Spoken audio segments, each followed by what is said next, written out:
Министерот Бектеши е убеден дека ќе ги стави во ред фирмите шемаџи. Околу 2500 компании и општини имаат рок уште 10 дена да го напуштат регулираниот пазар на струја и да се вратат на отворен.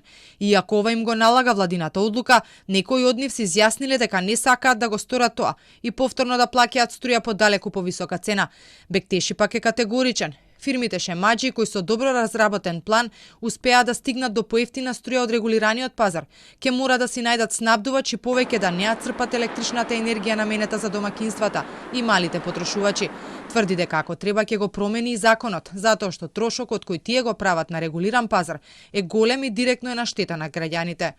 Не може да се направат дополнителни трошоци на регулиран пазар, од каде што се снабдуваат домаќинствата од компании кои прават профит.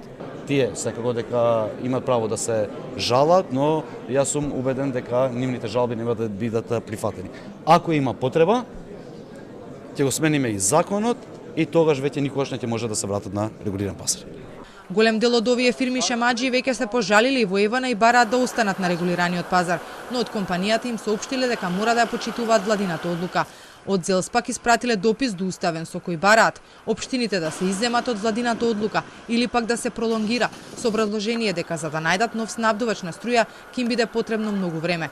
Код веќе објави мал дел од имињата на големите фирми шемаџи кои го надмудрија законот и на тој начин дојдоа до поевтина струја, но списокот е долг и во него има познати фирми од речиси сите дејности.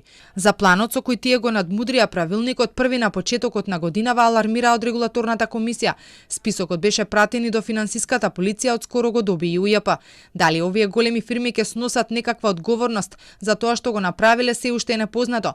Тие со месеци користеа поевтина струја наменета за домакинствата и направиле милионски профити. Од финансиска полиција вчера за Телма соопштија дека направиле проверки во поголем дел од компаниите.